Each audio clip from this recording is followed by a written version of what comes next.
Bien. Après deux excellents propos sur l'Europe, je ne parlerai pas de l'Europe, je vais parler de la stratégie, de l'accueil, de la liste. Alors, moi, maintenant, je suis un peu habitué, on me donne le rôle du vieux sage. Comme chacun le sait, je suis ni vieux ni sage. Donc le problème, j'ai du mal à assumer le personnel.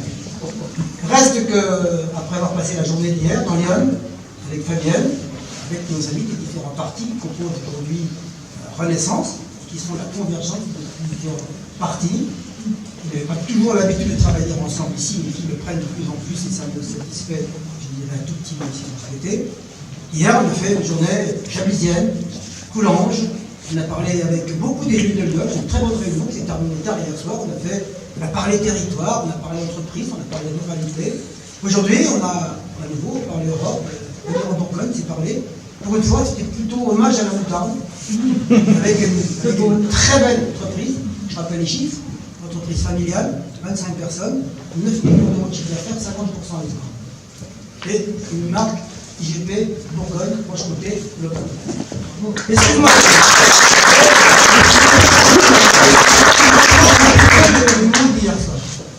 J'ai eu la chance cette semaine de vivre un événement européen extraordinaire. J'ai accueilli avec Justin de Romanet à Chambord, le président de la République, je l'ai dit hier, c'était bien, et M. Mattarella, de la République italienne. C'était le jour des 500 ans de l'anniversaire de la mort de Léonard de Vinci. On l'a accueilli à Chambord, après l'avoir accueilli au Clos-Lucé, à Amboise. Il est venu à Chambord, et à Chambord, c'était hommage non seulement au génie de Léonard de Vinci, mais c'était hommage à la Renaissance. La Renaissance, c'est pas seulement la culture, elle était très présente. Et nous sommes ici, Fabienne, dans un lieu de culture. Un lieu de culture a été créé par des amis, certains encore ici, qui ont voulu ce lieu d'art contemporain extraordinaire, qui est un lieu vivant, qui est un remarquable de la culture, connu non seulement en Bourgogne-Franche-Comté, mais connu nationalement, voire mondialement aujourd'hui. C'est un lieu qui, avec le FRAC à côté, veut que d'autres nous envient. Et il y a bien encore beaucoup. Donc, hier, c'était Renaissance. La Renaissance éternelle, cette Renaissance perpétuelle qui doit venir aujourd'hui, et le nom Renaissance, choisi par le président, il n'est pas innocent, il y a pensé. La Renaissance, c'est la culture, c'est la science, c'est les arts, bien sûr, c'est l'industrie, c'est tout. La Renaissance, c'est un ensemble symbolisé. Et d'ailleurs, je termine ici sur une phrase que j'ai donnée hier, c'était Thomas Pesquet qui était là, qui animait, il y avait des ateliers avec des jeunes, il y avait 1000 jeunes à Chambord, avec la Scala de Milan. Il y avait 1000 jeunes, on a tellement parlé de l'Europe, et de voir cette réconciliation d'amitié franco-italienne, historique, à travers la culture, les arts, et bien d'autres choses ici à côté, c'est assez extraordinaire. Et Thomas Pesquet concluait en disant qu'il avait comment travailler sur le génie de Léonard de Vinci, il disait, si Léonard de Vinci vivait aujourd'hui, il serait spationaute européen. C'est vrai, quand on connaît le conquis, je le dis parce que, je redis aussi ma phrase, la seule fois que je dirais, c'est nous vivons en mal d'une Europe rêvée. Et nous avons en face de nous une Europe divisée, une Europe qui ne répond pas aux aspirations et dont nos concurrents, pas nos adversaires, aujourd'hui en font chaque jour leur modus operandi pour en fin de compte, non pas être candidat pour l'Europe, mais pour être candidat pour dénigrer l'Europe. Et pour dire qu'ils vont faire l'Europe demain. J'ai entendu M. Chalençon, vous connaissez M. Chalençon, forgeron du Vaucluse, sur le plateau, qui dit demain nous serons majoritaires pour faire l'Europe que nous rêvons.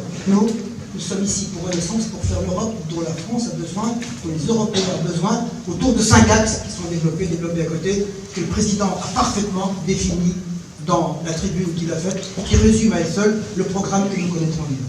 Je crois que c'est ça. Nous ne sommes pas l'Europe du réel, nous sommes l'Europe du réalisme. Celle de la Renaissance d'une Europe sur ses fondamentaux, avec des aspirations autour des contraintes, les 4 ou 5 contraintes essentielles, sur l'immigration, la sécurité, le social, le fiscal, etc., autour de cela.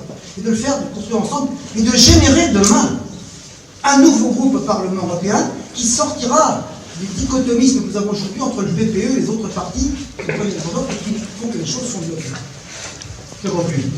Moi, ce dont je suis fier aujourd'hui, c'est de voir qu'un rêve, il n'est pas léonardien, il n'est pas franciscain non plus, il est simplement là, de voir enfin qu'on puisse, ici, en Bourgogne, à élargir, parce que bien vous entendre ici, l'équipe, je suis content, c'était la dream team de la région. Didier en était le directeur, Didier en était le vice-président, et Fabien était le rouge. De constitué cette terrible team aujourd'hui avec d'autres qui nous ont rejoints. Les partis radicaux, les partis En Marche, bien entendu, mais aussi Agir, le Modèle, qui sont encore avec nous, qui nous représentent. L'UDE, voilà, je ne sais jamais ce que je dis. Voilà, l'Union démocrate, nous avons, ce que je souhaite, c'est que ce soit aussi une nouvelle renaissance.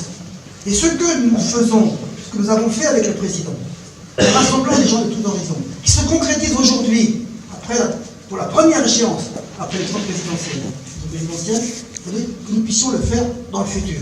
Et que nous trouvions aujourd'hui ces convergences dans les assemblées que nous avons dans les conseils municipaux, départementaux, régionaux. Je vous avoue, vivre très mal les séances du conseil régional aujourd'hui où j'entends mes amis socialistes taper sur le gouvernement et manger du Macron tous les matins. Bon, j'entends la droite, la Républicain ici, avec le Sénat d'ici, taper allègrement sur le président de la République, et j'entends le renouveau national, le Front National, bon, le Rassemblement National, comme rassemblement on fait le mieux parce qu'ils sévissent tous les jours.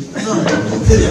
Bon, taper aussi sur le chef de l'État. Je suis scandalisé, je me dis quand même qu'il y a parmi ces deux mouvements, des gens qui sont rassemblés aujourd'hui pour faire en sorte de faire justement. Et donc je veux que demain, dans nos assemblées, dans nos municipalités, on se regarde de franchir les frontières, travailler ensemble et faire des groupes qui réveillent un peu les consciences dans le manichéisme que nous connaissons auparavant. Cette liste, écoutez, aujourd'hui Fabienne est là, je voudrais vous dire tout le bien que je pense d'elle. D'abord Christophe, mais avec Fabienne on se connaît depuis longtemps, on s'est côtoyé au Sénat pendant 12 ans ensemble, on a travaillé ensemble, elle était à la commission des affaires européennes, elle était à la commission des finances, je l'ai vu à la commission des finances travailler, et déjà avec beaucoup d'ouverture d'esprit. À chaque fois on pouvait se parler, on discutait ensemble, avant, après, pendant les commissions, et aujourd'hui je sais que pour elle comme pour moi, ça a été difficile de s'arracher à son groupe auquel elle appartenait, c'est difficile pour elle, c'est pas facile. Comme moi, j'ai été traité de traître, de renégat par mes amis le jour où j'ai écrit En Marche, parce que je ne pouvais pas rester où j'étais à présent, ça ne veut pas dire que je ne pas garder mes convictions. Nous avons chacun nos convictions. On peut être jupéiste, on peut être malaisiste, pour prendre pour nous aujourd'hui, puis on peut être moderne, radical, etc. et tout, garder ses convictions, mais accepter de travailler ensemble dans l'intérêt général de le faire comme le fait aujourd'hui. Je crois que c'est ça, l'esprit. Et moi, je voudrais dire que nos candidats aujourd'hui, c'est une fierté. Parce que quoi? On parle aujourd'hui. S'il y en a qui encore peuvent jouer la mesquinerie d'aller critiquer la tête de liste pour telle ou telle chose. Hein? Moi je pense qu'il faut dépasser ça aujourd'hui. L'heure est suffisamment grave. Au moment où les sondages nous mettent derrière le Front National.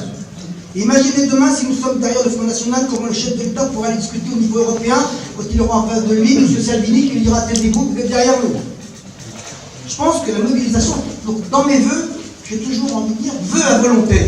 Là, j'ai envie de dire feu à volonté, allons-y.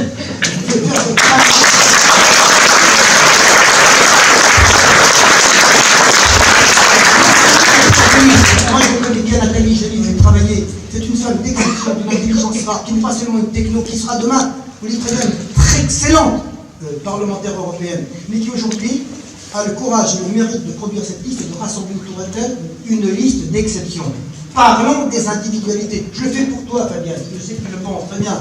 Quand on égrène les noms un par un, on a vu lorsque nous étions à parlementaire, on voit bien que quand on a quelqu'un qui a fait le tour du monde, quelqu'un qui a parlé dans toutes les télévisions des pays d'outre-mer, quelqu'un qui a fait le tour du monde de bateau, quelqu'un, on a autour de nous des savoir-faire, des connaissances, des gens, je ne parle pas du Bernard, je ne veux pas les égrener, on a une liste qui est faite d'individualités remarquables. Regardez les autres, leur individualité. Est-ce que vous êtes prêts à voter pour Mme Morano, pour M. Hortefeux? Allez-y, très bien. Vous êtes prêts à voter pour M. Hamon? Très bien, allons-y. Bon, nous avons une gauche pulvérisée, qui n'est plus crédible aujourd'hui. Une droite qui se radicalise et qui se effémise. Et nous avons ici des gens à la fois de bonne volonté, mais qui sont toujours pour le faire. Voilà, je voulais vous dire ça. Et puis, j'ai un mot pour Nathalie, j'ai un mot pour toute la liste. Christophe, on se connaît, on fait des campagnes ensemble, on fait des législatives ensemble, j'ai été à Belfort, avec toi, quand je rends la fête. Moi, je suis là, aujourd'hui, je garde encore autant d'énergie, c'est parce que j'ai envie d'aider. C'est pourquoi je sourire et mettre dans l'ambiance politique. Tout à l'heure, entre Beaune et Dijon, j'ai mis un petit mot à Casta. Et moi, je veux bien qu'on entende tout ce que je veux aujourd'hui, etc. La tête de Casta, commission, demandez à Salema. Moi, j'ai envoyé un message de soutien à Christophe Castaner. Je le connais depuis longtemps.